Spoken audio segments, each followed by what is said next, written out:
দশম শ্রেণীর ছাত্র এবং ছাত্রীরা, আমি আগের দিন ক্লাসে তোমাদের কাছে তোমাদের বাংলা বইয়ের জ্ঞানচক্ষু গল্পের বিস্তারিত সহজ সরলভাবে আলোচনা করে দিয়েছি।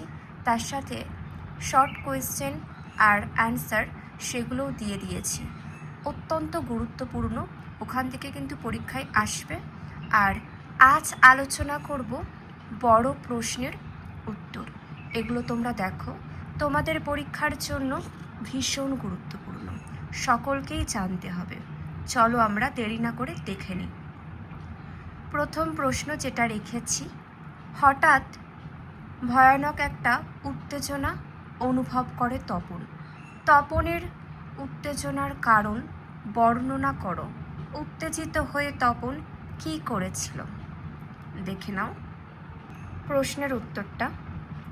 এক নির্জন দুপুরে মামার বাড়িতে তিনতলায় সিঁড়িতে বসে তপন তার হোম টাস্কের খাতায় একটা সুন্দর গল্প লিখে ফেলে। আর গল্পটি পড়ে সে নিজেই অবাক হয়ে যায়। নিজের সামর্থ্যের প্রতি তার একটা বিশ্বাস জন্মায়। সে সত্যি একজন লেখক হতে চলেছে, এই ভাবনাই তাকে উত্তেজিত করে। আর তার প্রতিক্রিয়া কী হয়েছিল? তার চিরকালের বন্ধু তার ছোট মাসিকে সে লেখার খবরটা দেখায়। পরবর্তী প্রশ্ন দেখে নেব। দেখে নাও তোমরা পরবর্তী প্রশ্ন। বুকের রক্ত চলকে ওঠে তপনের। কখন কেন তপনের এই অবস্থা হয়েছিল? দেখো, আমরা আগে জেনেছি যে তপন একটা সুন্দর গল্প লিখেছিল, তাই না? সেই গল্পটা তার মাসি তার মেসোকে দেখায়। আর দেখানোর পর তার মেসো তাকে প্রতিশ্রুতি দেয় যে তার লেখা গল্পটি সন্ধ্যা তারায় পত্রিকায় ছাপানো হবে।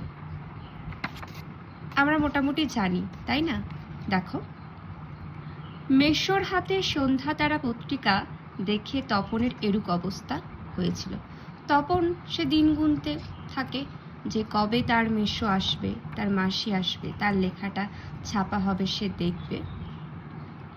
আর সে যখন দেখে তার মেসোর হাতে সন্ধ্যা তারা পত্রিকা, তখনই সে অবাক হয়ে যায়। দেখো, তপনের এই অবস্থা হওয়ার কারণ কি? আমি যেটা তোমাদেরকে আলোচনা করে দিলাম সেটা এখানে দেওয়া আছে, দেখে নাও।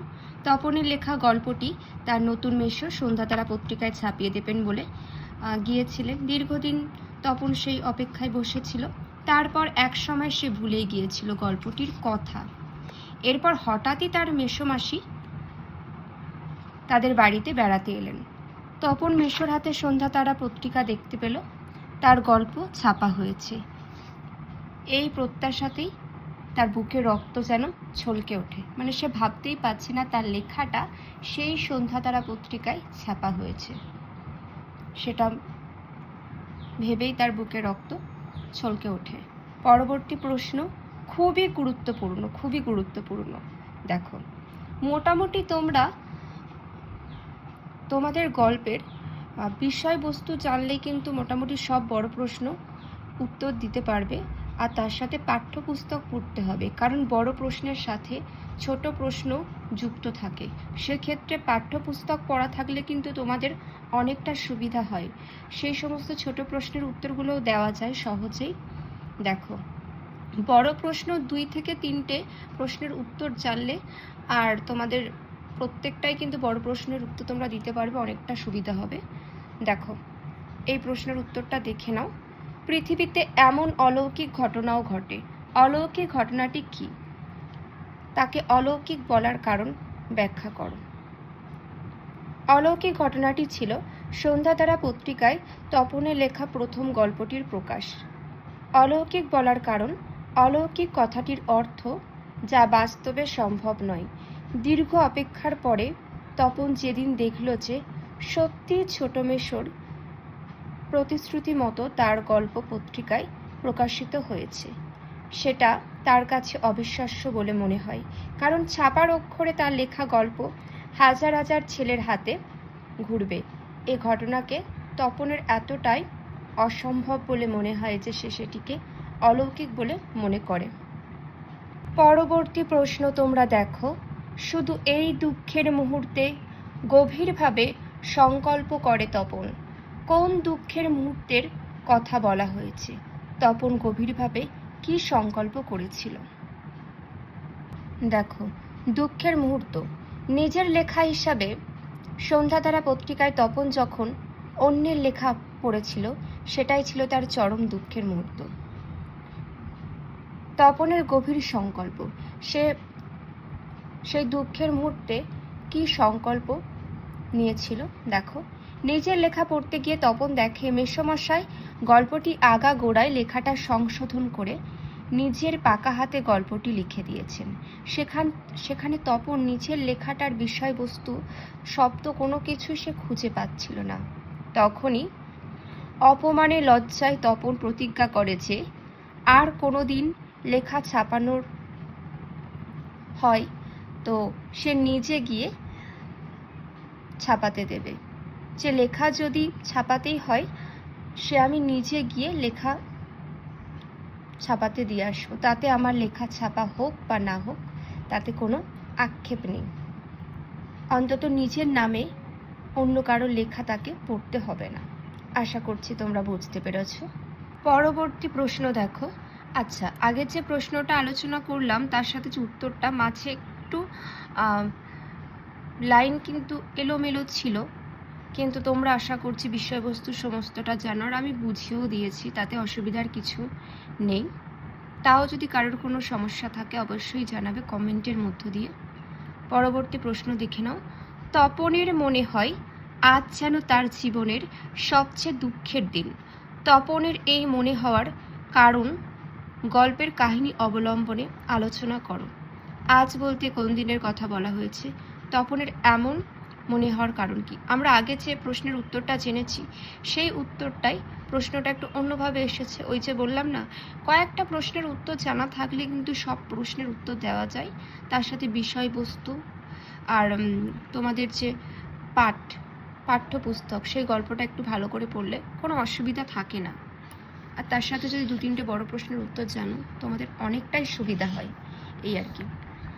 পরবর্তী দেখে নাও উত্তরটা। আশাপূর্ণা দেবীর জ্ঞানচক্ষু গল্পে যেদিন তপনের ছোট মাসি আর মেসো সন্ধ্যাতারা পত্রিকা নিয়ে তাদের বাড়িতে এসেছিলেন এবং সেখানে তার প্রথম গল্প ছাপা হয়েছিল, সেদিনের কথা বলা হয়েছে। সেই দিনটাই যেন তপনের জীবনের সব থেকে বেশি দুঃখের দিন। আর তপনের এমন মনে হওয়ার কারণ তোমরা সবাই জানো। লেখাটি পড়ে সন্ধ্যাতারা পত্রিকায় প্রকাশিত হওয়া তপনের লেখাটি তপন যখন পড়তে পড়তে দেখে তার লেখার নিজস্বতা কিছুই সে আর খুঁজে পাচ্ছে না। তার মেসোমশাই গল্পটি পুরো বদলে দিয়েছে। তখনই তপনের খুবই দুঃখ কষ্ট হয়, হতাশায় ভেঙে পড়েছিল। আর তার এমনই মনে হয়। দেখো উত্তরটা একটু বিস্তারিতভাবে জেনে নিই। আশাপূর্ণা দেবীর জ্ঞানচক্ষু গল্পে তার নতুন মেসোকে দেখে লেখকদের সম্পর্কে তপনের কাল্পনিক যে ধারণা ছিল, লেখক মানে অন্য কোনো গ্রহের জীব, অন্য কিছু, বিরাট কিছু, তপনের এরকম একটা ধারণা ছিল আমরা জানি। কিন্তু তার মেসোমশাইকে দেখে সেই ভ্রান্ত ধারণা তার ভেঙে গিয়েছিল। সে অবাক হয়েছিল এই দেখে যে লেখকরাও একেবারে সাধারণ মানুষের মতো। তখন তপনের মনেও লেখক হওয়ার সেই স্বাদ জেগে ওঠে এবং সে লিখে ফেলে তার জীবনের প্রথম গল্পটি। দেখো, মৌলিক বিষয় ভাবনা কৌশলে ছোট মাসির হাতে ঘুরে সে গল্প পৌঁছে যায় মেসোমশাইয়ের কাছে। কিছু কারেকশনের কথা বললেও তপনের বিষয় ভাবনার মৌলিকতার কথা বলে সে সেটিকে ছাপিয়ে দেওয়ার প্রতিশ্রুতি দেন মেসোমশাই। অপেক্ষারত তপন। শুরু হয় তপনের দিন গোনা। একসময় সন্ধ্যাতারা পত্রিকায় প্রকাশিত হয় সেই লেখা প্রথম দিন। গল্পের নাম কি? প্রথম দিন, শ্রী তপন কুমার রায়। কিন্তু যা হতে পারত তপনের জীবনের সবচেয়ে সুখের দিন, তাই হয়ে যায় তার সবচেয়ে দুঃখের দিন। অলৌকিক ঘটনা। ছাপার অক্ষরের নিচের যে লেখা প্রকাশকে তার অলৌকিক ঘটনা বলে মনে হয়েছিল, তাই তাকে প্রায় বাক্যহীন করে দেয়। চারপাশে তপনের গল্পের প্রশংসা থেকে মেসরি মহত্বই সবচেয়ে বেশি আলোচনার বিষয় হয়ে ওঠে। স্বপ্নভঙ্গ। ছোট্ট তপনের স্বপ্নভঙ্গ হয়ে গেল। তপনের অপমান তীব্র হয় লেখাটি পড়তে গিয়ে।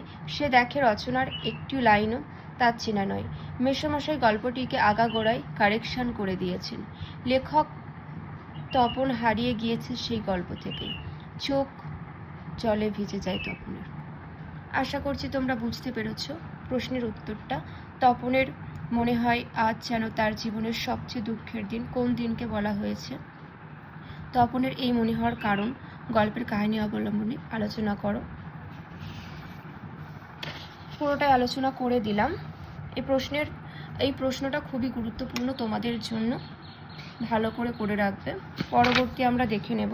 দেখো, এই প্রশ্নটা সব থেকে বেশি গুরুত্বপূর্ণ। দেখো,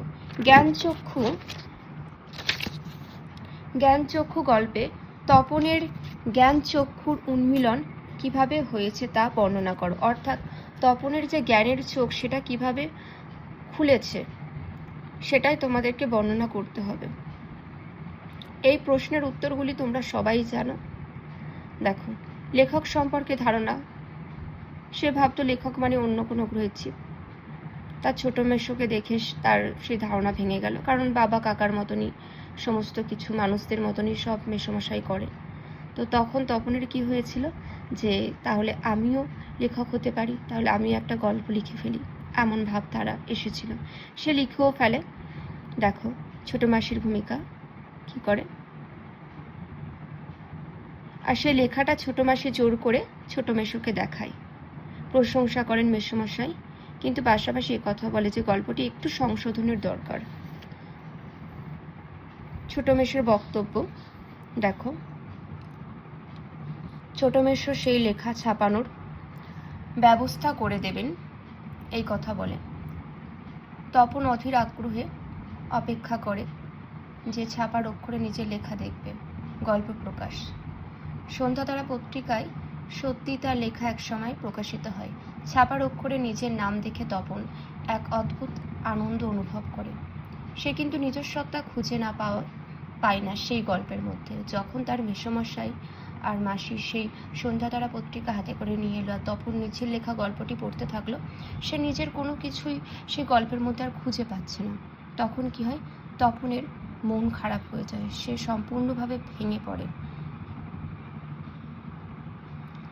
আর গভীর দুঃখ জ্ঞানচক্ষুর উন্মিলন ঘটে তখনই। দুঃখে লজ্জায় অপমানে তপন ভেঙে পড়ে। এবার যেন প্রকৃতই তার অন্তর্দৃষ্টি জেগে ওঠে। আর তপন সেখানে প্রতিজ্ঞা নেয় যে যদি কখনো লেখা জমা দিতে হয় আমি নিজে গিয়ে জমা দিয়ে আসবো। সেক্ষেত্রে আমার লেখা ছাপা হোক বা না হোক আমার কোনো আক্ষেপ থাকবে না। আর সে বোঝে নিজের সৃষ্টির প্রতি অধিকারবোধ জন্মায় তপনের মনে। সে দৃঢ় সংকল্প করে। এইভাবে কিন্তু লেখক বা সাহিত্যিক তপনের জ্ঞানচক্ষু উন্মিলন হয়। আশা করছি তোমরা বুঝতে পেরেছ। পরবর্তী, আশাপূর্ণা দেবীর জ্ঞানচক্ষু গল্পের নামকরণ কতদূর সার্থক হয়েছে। তোমরা মোটামুটি প্রশ্ন উত্তরগুলো যে জানলে আর তার সাথে বিষয়বস্তু সমস্তটা থেকে বুঝতেই পেরেছো যে জ্ঞানচক্ষু গল্পের নামকরণ মানে সমস্ত দিক থেকে কিন্তু সার্থক, তাই না? কিভাবে তপনের জ্ঞানচক্ষু উন্মিলন হলো তোমরা তো বুঝতেই পারলে। আশা করছি এটাও তোমরা পেরে যাবে। এটার আমি বিস্তারিতভাবে আলোচনা করছি না। আর কারোর কোনো মন্তব্য থাকলে অবশ্যই তোমরা কমেন্টের মধ্যে দিয়ে জানিও। আজ এখানেই শেষ করছি। সকলে খুব ভালো থেকো।